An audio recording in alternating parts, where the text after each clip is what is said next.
बच्चों, मेरा नाम है सुनील कुमार त्रिपाठी, एमएससी बीएड। आज मासूम संस्था की ओर से जो वीडियो लाए हैं हम, वो है विज्ञान भाग 1।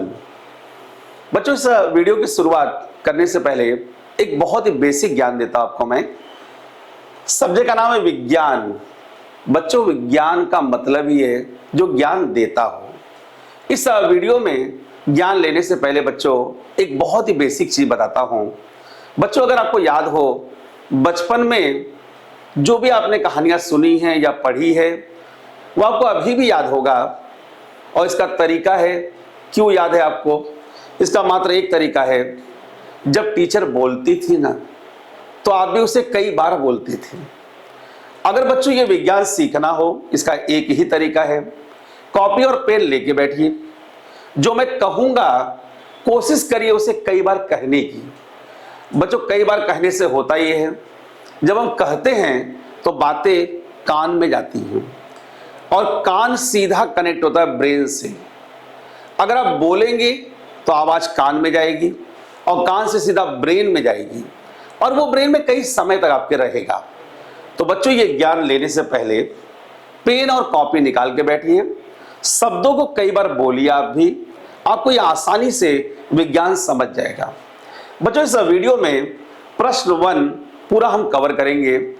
इसमें जितने भी विकल्प आते हैं, एक एक मार्क के जितने क्वेश्चन होते हैं, पूरी इस वीडियो में धीरे धीरे कवर करेंगे। तो बच्चों, वीडियो की शुरुआत करते हैं। पहला क्वेश्चन बच्चों, दिए गए विकल्पों में से सही विकल्प का वर्णाक्षर लिखिए। थोड़ा अजीब लगता होगा बच्चों आपको, ये वर्णाक्षर क्या है? बहुत आसान चीज है। बच्चों, आपने बचपन में सीखा है ABCDEFGH, हिंदी में पढ़ा है क ख ग घ। तो ये जो 4 ऑप्शन दिया हुआ है, इसमें ABCD तो नहीं लिखा है। क्या लिखा हुआ है? अ ब क ड। तो यहां वर्णाक्षर का मतलब है अ ब क ड। यानी बच्चों, ये आंसर में से आपको सिर्फ लिखना है। आंसर अगर पहला होगा तो आंसर अ लिखना है आपको सिर्फ। अगर आंसर क होगा तो सिर्फ क लिखना है। तो बच्चों, शुरुआत करते हैं। पहला क्वेश्चन, आधुनिक आवर्त सारणी में अधातु किस खंड में रखा गया है? बच्चों, ये आंसर बताने से पहले एक बात याद रखिएगा। आपको लगता है सिर्फ ये एक विकल्प है? पूरे वीडियो को आराम से देखिए बच्चों। हर एक क्वेश्चन में आपको मैं फ्री के 2 क्वेश्चन आप पढ़ेंगे, बहुत बेहतरीन होगा। एक क्वेश्चन में 2 का ज्ञान आपको मिलेगा। सबसे पहले जानते हैं हम लोग बच्चों, खंड का मतलब क्या होता है? क्या मतलब है खंड? आसान मतलब है, खंड मतलब टुकड़ा। किसी के टुकड़े कर दीजिए, उसी को वर्ड कहते हैं खंड। अब बच्चों, यहां टुकड़ा करना किसका है तो बताइए। टुकड़ा करना है आधुनिक आवर्त का। अगर बच्चों को याद हो तो चैप्टर नंबर 2 में एक टेबल बना हुआ है। अगर आपको नहीं भी याद है तो आज याद कर लीजिए आप। बच्चों, आपने एक ऐसा टेबल देखा होगा। बच्चों, अगर नहीं देखा है तो कृपया इस टेबल को देख लीजिए। इस तरह से चैप्टर में बड़ा सा टेबल बना हुआ है। यह टेबल में ऐसे खड़े खड़े स्तंभ है और इस तरह से लेटे हुए भी हैं। ऐसा टेबल आपने देखा होगा। और बच्चों, इसी टेबल को कहते हैं आधुनिक मतलब मॉडर्न, आवर्त सारणी मतलब टेबल। ये टेबल मॉडर्न है। अब इसी टेबल के हम टुकड़े करते हैं। टुकड़े का मतलब खंड करेंगे। बच्चों, पहला खंड इस सारणी मतलब टेबल के लेफ्ट में, पहला खंड बाईं तरफ, इस खंड का नाम है एस खंड। बच्चों, अगला टुकड़ा दाहिनी ओर, और ये बच्चों खंड है पी खंड। एक और टुकड़ा है डी खंड। ये टुकड़ा बच्चों बीचों बीच है। एक और खंड बचा हुआ है और ये खंड इस सारणी के सबसे नीचे एफ खंड। बच्चों, क्या आपको खंड समझ गया? सारणी के 4 टुकड़े हुए। पहला टुकड़ा एस, दूसरा पी, तीसरा डी और आखिरी टुकड़ा एफ। बच्चों खंड का मतलब टुकड़ा। अब ये 4 टुकड़े को ध्यान से देखिए, ये बोर्ड एग्जाम में अलग से क्वेश्चन आता है, चारों खंडों के बारे में बताइए। क्या बताना होगा? तो सबसे पहले एस खंड कहां है? सारणी के बाईं ओर। बच्चों पी खंड कहां है? सारणी के दाहिने ओर। बच्चों डी कहां है? बीचों बीच। एफ खंड कहां है? नीचे। समझ गया आपको? एक खंड लेफ्ट में, एक राइट में, और एक बीच में, और एक नीचे। चारों खंड का स्थान समझ गए। अब बच्चों पहला वाला खंड है एस खंड। बच्चों इस खंड में सभी प्रकार के धातु होते हैं। बच्चों पी खंड में जितने भी अधातु होते हैं वो होते हैं पी खंड में। तो बच्चों बीच वाले की कहानी बता दो। तो बीच वाले में दोनों के दोनों मिक्स होते हैं। अब आखिरी बच्चों बात करते हैं, ये नीचे वाला खंड की बात करें। बच्चों आपको पता होगा पुराने जमाने में हम सुनते थे रेडियो। अगर आपको ये वर्ड याद है रेडियो, जो पहले जमाने के लोग सुनते थे, ये वर्ड है रेडियो। बच्चों इसी रेडियो में सक्रिय वर्ड जोड़ दीजिए, नाम हो जाएगा रेडियो सक्रिय।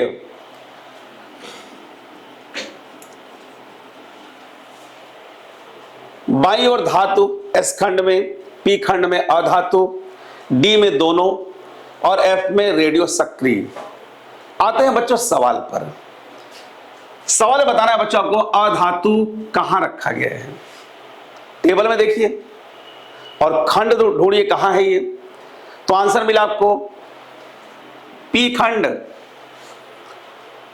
क्वेश्चन में लिखा है बच्चों वर्णाक्षर का मतलब या तो ABCD या तो क ख ग, जो आपको लिखा हुआ है, या अ ब क ड है। कौन सा आंसर सही? ब। सर अगर मान लीजिए हम ये पूरा लिख दे तो बच्चों चलेगा, लेकिन सही तरीका है वर्णाक्षर हेडिंग लिखा हुआ है, कृपया करके यहां सिर्फ ब लिखिए, बाकी कुछ नहीं। अब बच्चों आते हैं प्रश्न नंबर 2 पर। एकदम आसान क्वेश्चन है। अस्पष्ट का मतलब होता है बच्चों क्लियर, और दृष्टि का मतलब देखना, और न्यूनतम मतलब कम से कम। बच्चों ये मार्कर है, एकदम आसान क्वेश्चन है।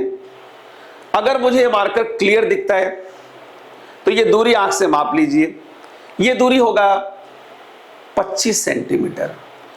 अगर बच्चों ये मार्कर थोड़ा भी आगे करूंगा धुंधला दिखेगा, थोड़ा भी अंदर लोगे धुंधला दिखेगा। यानी एक ऐसी दूरी होती है जिसके आगे लेके जाओगे तो चीजें धुंधली लगेंगी, और उसके अंदर लाओगे तो भी धुंधला होगा। तो वो ऐसी कौन सी दूरी है, कम से कम दूरी, जिस पर दृष्टि मतलब दिखाई देना, अस्पष्ट मतलब क्लियर, वो कौन सी दूरी है जिस पे वस्तु एकदम क्लियर दिखता है, कम से कम दूरी? तो बच्चों वो दूरी है 25 सेंटीमीटर। तो आंसर ब, यहां लिख दीजिए ब। अब बच्चों तीसरा क्वेश्चन, और इस क्वेश्चन को समझने से पहले आराम से बेसिक सुनिए, और बच्चों मेरे साथ ये बेसिक आपको दोहराना भी है, और पेन और कॉपी की मदद से लिखना भी है। क्या है क्वेश्चन देखते हैं। वायु में कोयले का ज्वलन। बच्चों जब वायु की बात आती है, वायु का मतलब कई गैसें होती हैं, लेकिन हम ऑक्सीजन की बात करते हैं। और कोयले का मतलब, कोयला मतलब कार्बन, वायु मतलब ऑक्सीजन, कोयला मतलब कार्बन। अगर बच्चों मैं O2 से प्लस कर दूं C, बहुत ही फेमस गैस बनेगी बच्चों। पहले C को पढ़ो फिर इसको पढ़ो, पहले C कार्बन फिर O2, पढ़ के दिखाओ। पहले C फिर O2, क्या बनेगा? Carbon dioxide. बच्चों को बताना है कि ये कौन सी अभिक्रिया है। अगर ये चारों का मतलब आपको नहीं पता तो तो बहुत ही मुश्किल है बता पाना। मतलब को समझते हैं, आराम से सुनना बच्चे लोग। पहला है संयोग। क्या होता है संयोग? बच्चों नाम को ध्यान से सुनना। संयोग क्या मतलब इसका? संयोग का मतलब मिलना। बच्चों कहां कहां मिलना आपने सुना है वर्ड? अगर पानी में शक्कर मिला दो तो बच्चों शरबत बनता है। और बच्चों पानी ले लो, शक्कर भी ले लो, चाय पत्ती भी ले लो, अदरक भी ले लो, और चारों को मिलाने के बाद बच्चों बनेगा एक ही चीज, उसका नाम है चाय। यानी संयोग का मतलब चाहे दो चीजें मिलाओ, चाहे तीन मिलाओ, चाहे चार मिलाओ, बनेगा एक ही। तो अगर बनेगा एक ही तो यह संयोग है। अब एग्जांपल सुनिए। यहां मैंने बच्चों ए और बी को मिलाया, और मिलाने के बाद ध्यान से देखिए बना क्या? A B. याद रखिए अगर गिनना हो तो ये एक है और प्लस लगा हुआ है तो ये दूसरा है। तो यहां पर बाईं तरफ दो है और वहां जो बना है वहां निशान नहीं है, तो कृपया इसे एक ही पढ़िए। तो ए और बी को मिलाया तो एक ही चीज बनी ए बी। एक और एग्जांपल देखते हैं बच्चों। मैंने ए बी और सी चाय बनानी है आपको, तीन चीजें मिला दिया और जो बना वो चाय है, और ये एक ही है ए बी सी। तो बच्चों संयोग का मतलब चीजें आप जितना मिलाना हो मिला लीजिए, बनेगा मात्र एक ही। तो अगर एक बना तो संयोग। अब बात करते हैं अपघटन। ये वर्ड जितनी बार बोल सकते हैं बोलिए, अपघटन। अपघटन का सिंपल सा मतलब है बच्चों, अपघटन मतलब टूटना। कोई भी चीज टूटेगी और टूटने के बाद कई चीजें बनती हैं। मान लीजिए यहां पर बच्चों ये ए बी है, एक ही है, और टूटने के बाद क्या होगा? टूटेगा तो बहुत कुछ बनता है। क्या बनेगा? ए प्लस बी। बच्चों अगर ए बी सी टूटता तो ए भी बनता, बी भी बनता, सी भी बनता। यानी कोई भी चीज अगर टूटेगा तो दो या दो से ज्यादा चीजें बनती है। अब घटन मतलब टूटना, और टूटने के बाद कई चीजें बनती हैं। संयोग मतलब कोई भी एक चीज बनेगी। क्या ये चारों में से, शुरू के दो में से ये मैच किया? यहां मैंने दो चीजें मिलाई और मात्र एक ही चीज बनी है, तो यह अभिक्रिया का नाम संयोग अभिक्रिया है। तो यह आंसर हुआ संयोग। फिर से कह दूं, वर्णाक्षर लिखना है तो ऑप्शन होगा अ। बच्चों अब चलते हैं, दो और विकल्प सीखते हैं। फिर से वही बात बच्चों, कॉपी और पेन लेके बैठिए, तभी आपको आसान लगेगा और बोलना भी आपको है। इसके पहले अगर आपने चीजों को यहां पर समझा था ना, तो एक बार देखते हैं कि आपको कितनी बात समझ में आई थी। क्वेश्चन देखिए, CuSO4 में Fe मिलाया और ये Fe किसी को तो लेके भागा है। देख के लग रहा है कि FeSO4 को लेकर भाग गया और Cu अलग हो गया। अब बच्चों ये भागने वाला काम ये चारों में से करता कौन है? ट्राई करिए एक बार आप लोग, है ना। सभी लोग आंसर लिख के भेज सकते हैं। तो बच्चों ये वो क्रिया है विस्थापन, जहां पर कोई एक किसी को हटा देता है। किसने हटाया? Fe ने। किसको? SO4 को। हटाने के बाद क्या बना? FeSO4। मैंने कहा था बच्चों एक क्वेश्चन में दो क्वेश्चन।